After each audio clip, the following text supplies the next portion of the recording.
وہ پاکستان کی عدلیہ کی تاریخ کا تاریک ترین اور سیاہ ترین دن تھا کہ جب قانون کے رکھوالے وہ اسلام آباد ہائی کورٹ کے چیف جسٹس اطہر من اللہ کے دفتر پہ حملہ آور ہوئے اور ان کی دفتر کی اور ان کے منصب کی بے توقیری کی کوشش ان لوگوں کے ہاتھوں ہوئی جن کو دوسروں کو قانون کا احترام سکھانا ہے۔ اکثر میں کہا کرتا ہوں کہ ویسے تو ہر بندہ اگر نماز روزے اور اس طرح کی چیزوں کی پابندی کرے تو وہ اپنی جگہ پہ عظیم ہے جو ایک دینی فرض ادا کرتا ہے، لیکن اگر کوئی بندہ مسجد کے مولوی کے گھر پیدا ہوا ہو اور مسجد میں رہ رہا ہو تو ان کے 5 وقت کی نماز پڑھنے میں اور اس بندے کی 5 وقت کی نماز پڑھنے میں زمین و آسمان کا فرق ہے کہ جس کی کسی کلب میں ڈیوٹی ہو اور مجبور ہو وہ کلب میں ڈیوٹی کرنے پہ یا کسی اور جگہ پہ، وہاں پہ اگر وہ اٹھ کے 5 وقت کی نماز پڑھتا ہے تو یہ بڑے عظیمت کی بات ہے۔ اب یہی معاملہ اس وقت پاکستان کی عدلیہ کا ہے کہ پاکستان کی عدلیہ میں اس وقت اگر کوئی جج اٹھ کے پوری طرح انصاف سے کام لیتا ہے اور میرٹ سے کام لیتا ہے اور بہادری دکھاتا ہے تو میرے خیال میں اس کی مثال اس بندے کی سی ہے کہ جس کی کلب میں ڈیوٹی ہو لیکن وہ پھر بھی اللہ کے خوف سے یا اللہ کو راضی رکھنے کے لیے 5 وقت کی نماز پڑھتا ہوں۔ جسٹس اطہر من اللہ صاحب کے بطور وکیل کردار سے بھی ہم واقف ہیں کہ عدلیہ کی بحالی میں انہوں نے بنیادی اور ایک لیڈنگ رول پلے کیا تھا، اور پھر جج کی حیثیت سے ہم یہ دیکھ رہے ہیں کہ وہ اس کردار کا مظاہرہ کر رہے، نہ ایک ایکسٹریم پہ نظر آتے ہیں نہ دوسرے ایکسٹریم پہ نظر آتے ہیں، لیکن ان کیسز کو بھی وہ ہاتھ لگاتے ہیں جن کو اس وقت اس ملک میں بعض جگہوں پہ ہم دیکھتے ہیں کہ ججز ہاتھ لگانا وہ اپنے لیے مصیبت کو دعوت دینے کے مترادف سمجھتے ہیں۔ اسی طرح ہم یہ دیکھ رہے ہیں کہ سب سے زیادہ فیصلے بھی ان کی طرف سے آ رہے ہیں، یعنی وہ ججز جو کہ اپنی ڈیوٹی میں تاخیر سے کام نہیں لیتے اور کوشش کرتے ہیں کہ جلد از جلد کیسوں کو نمٹا دیا جائے، تو جسٹس اطہر من اللہ کا نام ان ججز میں شمار ہوتا ہے۔ اب اس طرح کے بندے کو نشانہ بنانا اور وہ بھی وکلاء برادری کے ہاتھوں، میرے خیال میں اس سے زیادہ افسوسناک بات کوئی اور نہیں ہو سکتی۔ پتہ نہیں کہ پیچھے کیا گیم چل رہا ہے، لیکن ایک تاثر یہ بھی ہے، عام بھی ہے، کہ جسٹس اطہر من اللہ صاحب بھی اس جسٹس فائز عیسیٰ کی طرح ناپسندیدہ ججز میں شمار ہونے لگے ہیں، اور شاید یہ جو کچھ ہوا تو یہ صرف انڈیجنس موومنٹ نہیں تھی، بہرحال انڈیجنس تھا یا اس کے پیچھے کسی کا ہاتھ ہے، لیکن یہ انتہائی شرمناک واقعہ ہے۔ بدقسمتی سے کہ جوڈیشل موومنٹ کے بعد ہم یہ دیکھ رہے ہیں کہ کچھ وکلاء وہ آپے سے باہر ہو گئے ہیں، اور اسی طرح کے وکلاء کا رویہ ہم نے اس روز بھی دیکھا یا مظاہرہ ان کی طرف سے ہمیں دیکھنے کو ملا۔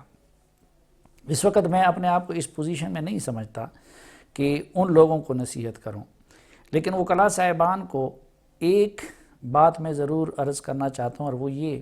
کہ وہ میڈیا سے عبرت لیں۔ جس طرح کی جوڈیشل موومنٹ کے بعد ہمارے بعض وکلاء آپے سے باہر ہو گئے ہیں، اسی طرح پاکستانی میڈیا بھی اس کے بعد آپے سے باہر ہونے لگا تھا۔ کچھ ہمارے اینکر صاحبان سمجھ رہے تھے کہ جی ہم نے تو عدلیہ کو بحال کرایا ہے،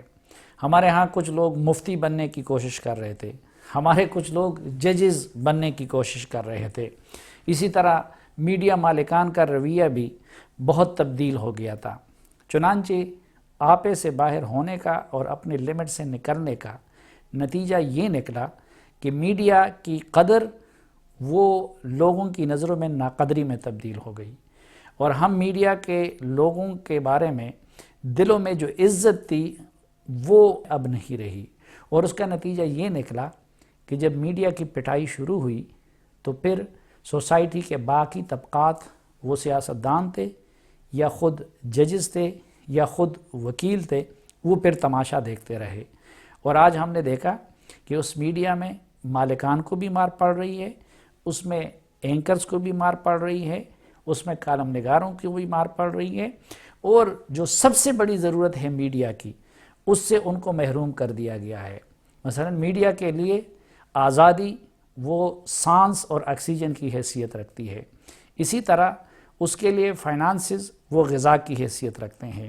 اور میڈیا کو ان دونوں چیزوں سے بڑی حد تک محروم کر دیا ہے۔ اس لیے میڈیا سے وابستہ لوگ اس وقت انتہائی گھٹن کے شکار نظر آ رہے ہیں، لیکن کوئی بھی دوسرا طبقہ اس دوران میڈیا کو بچانے کے لیے نہیں آیا۔ تو یہ ہماری مثال وکلاء صاحبان کو بھی مد نظر رکھنی چاہیے کہ اگر وہ اپنے لیمٹس کو کراس کریں گے اور جسٹس اطہر من اللہ جیسے لوگوں کو وہ بے توقیری کی کوشش کریں گے، اور پھر جس قانون کے وہ رکھوالے بنتے ہیں، جس قانون کا وہ سہارا لیتے ہیں، جس قانون کا ماہر ہونے کے ناطے ان کو عزت ملتی ہے، ان کو پیسہ ملتا ہے، اگر اس قانون کو وہ لوگ ہاتھ میں لیتے ہیں تو اس ملک میں اگر قانون کا احترام نہیں رہے گا تو پھر یاد رکھنا چاہیے کہ پھر اس ملک میں یا تو طالبان قسم کے لوگ آئیں گے اور ان کے پاس پھر جسٹیفیکیشن بھی ہوگی، کیونکہ اگر آپ نے اپنے ہاتھ میں قانون لینا ہے تو وہ تو بھی پھر کہتے ہیں کہ جی ہم تو اسلامی نظام نافذ کرنا چاہتے ہیں، اور یا پھر ان لوگوں کے ہاتھ میں سب کچھ آئے گا کہ جن کے پاس طاقت ہو، جن کے پاس بندوق ہوگی، جن کے پاس اختیار ہوگا۔ تو ہماری ان سے یہ گزارش ہوگی کہ وہ میڈیا سے سبق لیں اور اس حد تک نہ جائے۔ دوسری بات کہ میں ایک اس چیز پہ حیران ہوں کہ ہمارے جن وکلاء صاحبان نے اس روز اتنی غیرت اور بہادری کا مظاہرہ کیا، تو ہم حیران ہیں کہ اس دوران جوڈیشری کو کنٹرول کرنے کی جو کوششیں کی جاتی ہیں، اس معاملے میں ان کی غیرت کیوں نہیں جاگتی؟ جسٹس فائز عیسیٰ کے ساتھ جو کچھ ہوا تو اس پہ ان کی غیرت کیوں نہیں جاگتی؟ یا اس سے قبل اسی اسلام آباد ہائی کورٹ کے جج جناب جسٹس صدیقی صاحب کے جو کچھ ہوا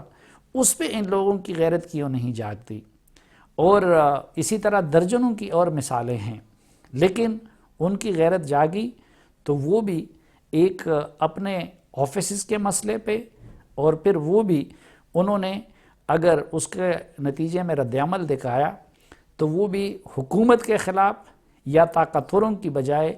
اسلام آباد ہائی کورٹ کے چیف جسٹس کے خلاف، جو کہ سب سے زیادہ قابل احترام ہے۔ اور وکیلوں کو یہ بات مد نظر رکھنی چاہیے کہ اگر جج کی عزت نہیں رہے گی، وہ جج جس کے سامنے وہ پیش ہوتے ہیں، تو پھر وکیل کی بھی عزت نہیں رہے گی، اور اگر جج کے پاس اختیار نہیں ہوگا